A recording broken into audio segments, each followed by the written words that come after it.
1690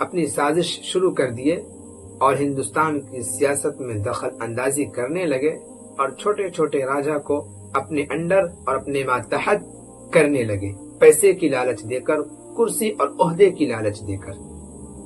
میرے عزیز دوستو، انگریزوں اور ہندوستانیوں کے درمیان جو سب سے پہلی جنگ ہوئی ہے، سب سے پہلی لڑائی ہوئی ہے، وہ لڑائی پلاسی کے میدان میں ہوئی ہے نواب سراج الدولہ کی فوج سے۔ اس کا پس منظر یہ ہے کہ انگریزوں نے بغیر کسی وجہ کے سمندری راستے سے نواب سراج الدولہ جو بنگال کے نواب تھے ان کی حکومت پر حملہ کر دیا۔ اب یہ نواب سراج الدولہ کو کب برداشت ہوتا؟ نواب سراج الدولہ 70,000 فوج کے ساتھ پلاسی کے میدان میں اترے ہیں۔ ادھر سے 3,000 کی فوج انگریزوں کی تھی، 70,000 کی فوج صرف 3,000 کی فوج سے شکست کھا گئی ہے۔ کیوں؟ اپنوں کی غداری کی وجہ سے۔ نواب سراج الدولہ کے اپنوں نے نواب سراج الدولہ سے غداری کی اور اپنے ایمان کو، اپنے ضمیر کو انگریزوں سے بیچ دیا، جس کی وجہ سے نواب سراج الدولہ کو شکست ہوئی ہے۔ دوسری جنگ بکسر کے میدان میں ہوئی ہے، یہ 1767 عیسوی میں ہوئی ہے، 1764 عیسوی میں ہوئی ہے۔ یہ لڑائی میر قاسم کی فوج اور انگریزوں کی فوج سے ہوئی ہے۔ میر قاسم کی فوج کی تعداد 50,000 اور انگریزوں کی فوج کی تعداد 7,000۔ یہاں پہ بھی 50,000 فوج کو شکست ہوئی ہے 7,000 فوج کے مقابلے میں۔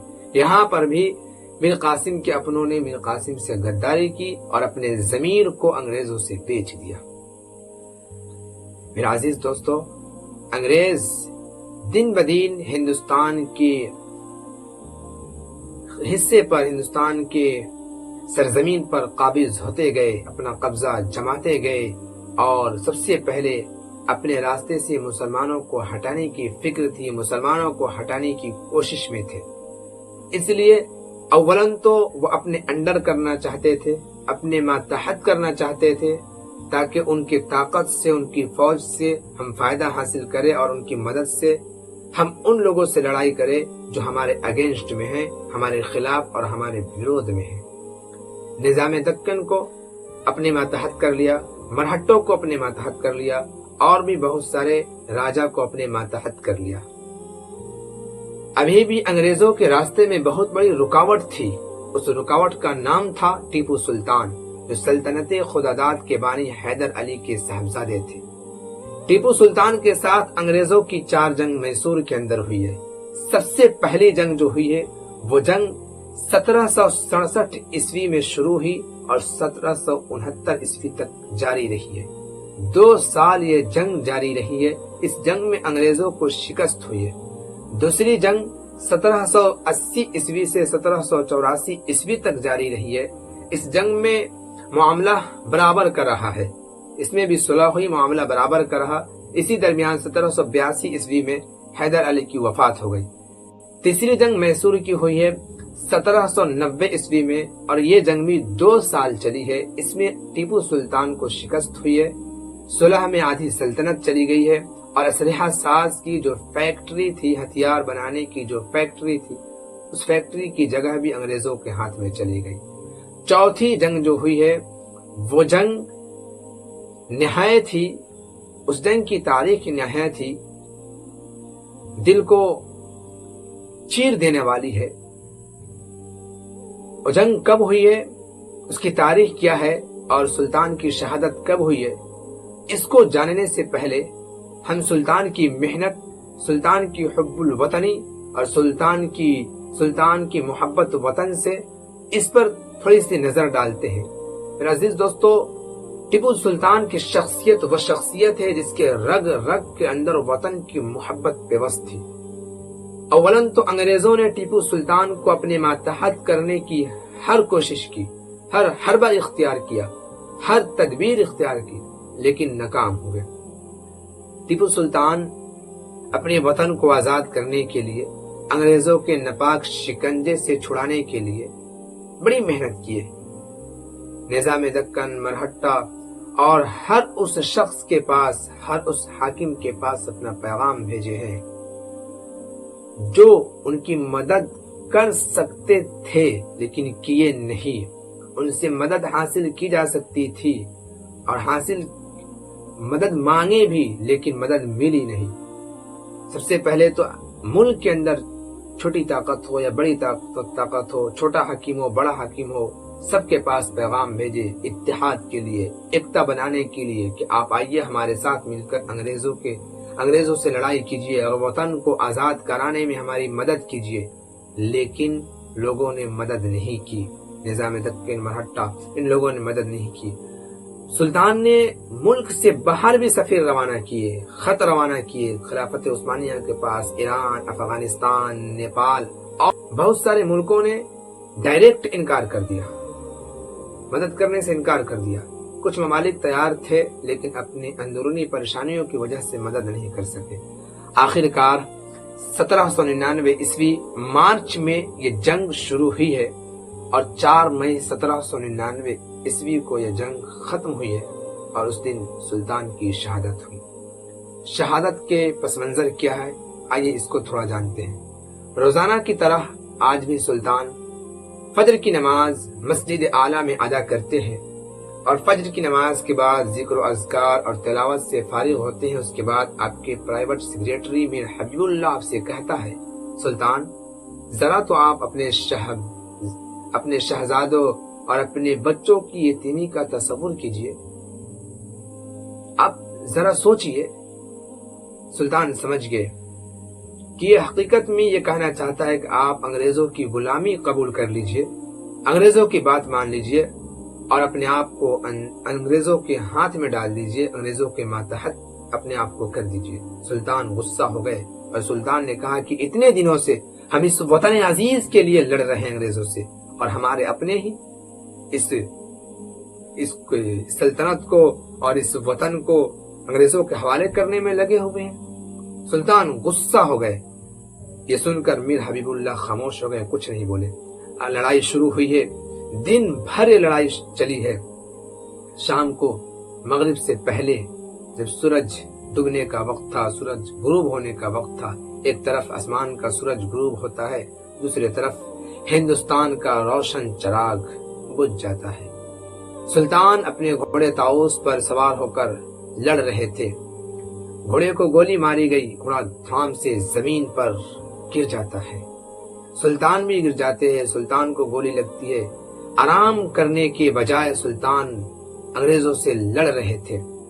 آپ کا ایک نان مسلم خادم، آپ کا ایک غیر مسلم خادم، ہندو خادم آپ سے کہتا ہے کہ سلطان اب بھی وقت ہے، آپ انگریزوں کی بات مان لیجئے، اپنے آپ کو انگریزوں کے حوالے کر دیجئے۔ انگریز آپ کی سلطنت کا خیال رکھ کر، آپ کی عزت کا لحاظ رکھ کر آپ پر رحم کریں گے اور آپ کے ساتھ آپ پر ظلم نہیں کریں گے، آپ کو بخش دیں گے۔ سلطان غصے میں آ گیا اور پلٹ کر سلطان نے کہا، شیر کی 1 دن کی زندگی گدڑ کی 100 دن کی زندگی سے بہتر ہے۔ پھر سلطان لڑنا شروع کر دیے۔ بالآخر ایک بدبخت انگریز نے سائیڈ سے سلطان کی کنپٹی پہ نشانہ سادھا ہے اور وہ گولی سلطان کے داہنے کان کے اوپر جا کر لگی ہے۔ جیسے ہی گولی لگی سلطان فوراً زمین پر گر گئے اور ان کی روح ان کے جسم سے پرواز کر گئی۔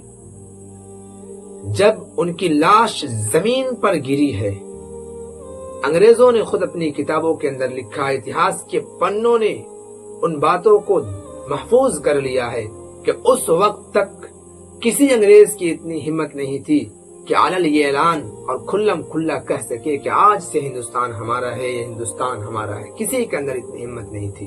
لیکن جس وقت سلطان کی روح ان کے جسم سے نکلی ہے اور سلطان کی لاش زمین پر پڑی ہے، اس وقت انگریز جنرل ہارس نے سلطان کی لاش کے بغل میں کھڑے ہو کر یہ اعلان کیا، آج سے پورا ہندوستان ہمارا ہے۔ میرا عزیز دوستو، یہ ہے ٹیپو سلطان کی تاریخ۔ اس کے بعد 1857 کی جنگ آزادی کی تاریخ کو اٹھا کر دیکھیے، اس میں ہمارے علماء کرام نے کتنی قربانیاں پیش کی ہے۔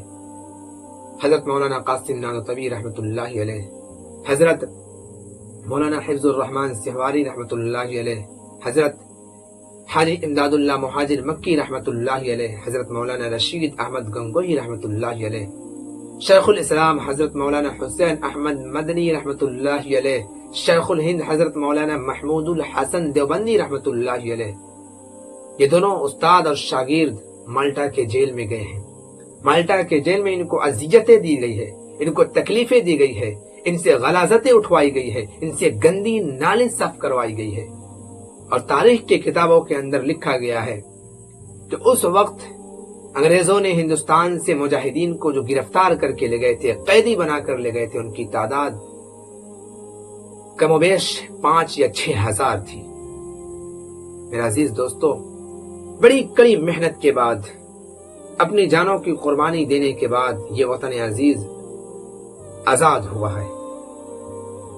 میں ابھی بھی ختم نہیں کرتا ہوں، ابھی کچھ تاریخ باقی ہے، آئیے میں اس پر بھی تھوڑی سی توجہ دیتا ہوں، تھوڑی سی نظر ڈالتا ہوں۔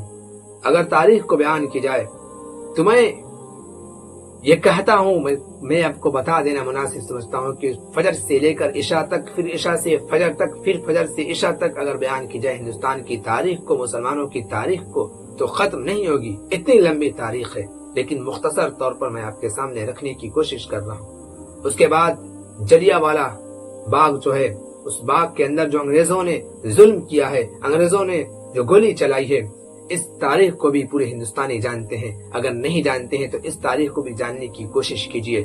یہ اپریل کے مہینے میں 1919 عیسوی کی بات ہے۔ اس دن جلیانوالہ باغ کو لاشوں سے بھر دیا گیا تھا۔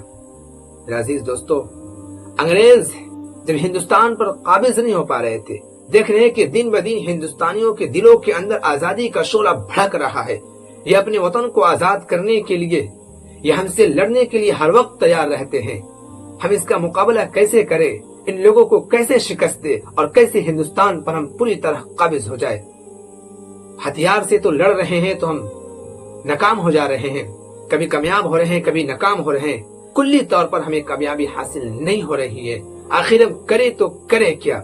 بالآخر انگریزوں کے ناپاک نیت اور ناپاک ارادے میں ایک بات آتی ہے، انگریزوں کے خیال آتا ہے کہ ڈیوائیڈ اینڈ رول کا سسٹم، ڈیوائیڈ اینڈ رول کی اسکیم چلائی جائے گی، پھوٹ ڈالو اور شاسن کرو کی نیتی اپنائی جائے، اس سے ہم ان لوگوں پر راج کریں گے، ان لوگوں پر شاسن کریں گے، یہ لوگ آپس میں لڑتے رہیں گے اور ہم ان پر شاسن کرتے رہیں گے۔ چنانچہ اس نظریہ کو سامنے رکھتے ہوئے 1900 عیسوی میں انگریزوں نے سب سے پہلے اس چال کو چلی ہے، پھر 1903 عیسوی میں انگریزوں نے دوسری چال چلی ہے۔ پہلی چال ہندو بھائیوں کے لیے، دوسری چال مسلمانوں کے لیے، اور اس طرح کر کے انگریزوں نے ہندو اور مسلمانوں کے درمیان نفرت پیدا کر دی۔ اس کے بعد سے لے کر اب تک ہندوستان میں ہندو مسلم کو لے کر نفرت گرم ہے، نفرت کا ماحول گرم ہے۔ میرا عزیز دوستو، انگریز یہ چال چل کر چلے گئے، لیکن ہمارے ملک کے اندر نفرت کے بیج بو کر گئے، جو اب تک ہمارے ملک کے اندر ہے۔ اور اس وقت تو یہ چنگاری تھی، آج آگ کی شکل اختیار کر لی ہے۔ بڑی افسوس کی بات ہے میرے عزیز دوستو، میں اس پر بھی بات کروں گا، لیکن پہلے آئیے اپنی تاریخ پر بات کر لیتے ہیں، اور آزادی 15 اگست 1947 تک کیسے پہنچے ہیں، یہاں تک پہنچ کر اس کے بعد پھر موجودہ حالت پر ہم بات کریں گے کہ آج ہمارے ساتھ ایسا ہو رہا ہے، ایسا کیوں کیا جا رہا ہے، ایسا نہیں ہونا چاہیے تھا۔ میرے عزیز دوستو، جب انگریزوں نے اس نیتی کو اپنایا، پھوٹ ڈالو شاسن کرو، تو ہندو اور مسلموں دونوں کے دلوں کے اندر نفرت پیدا ہونے لگی۔ لیکن یہ اس وقت یہ ماحول اور نفرت کا، ہندو مسلم نفرت کا ماحول زیادہ گرم نہیں تھا، بلکہ ایک چنگاری تھی۔ انگریز کو اس میں کامیابی حاصل ہو گئی، انگریز بہت خوش تھے کہ ہم کامیابی حاصل کر لیے۔ اس کے بعد 1947 عیسوی تک، اس درمیان میں 45 سال اور 47 سال کا جو عرصہ گزرا ہے، اس میں بھی بہت ساری لڑائیاں ہوئی ہیں، بہت ساری قربانیاں پیش کی گئی ہے۔ مہاتما گاندھی، مولانا ابوالکلام آزاد اور بھی بہت سارے مجاہدین آزادی تھے، سب نے بہت ساری قربانیاں پیش کی۔ آخرکار ہمارا وطن عزیز 15 اگست 1947 کو آزاد ہوا۔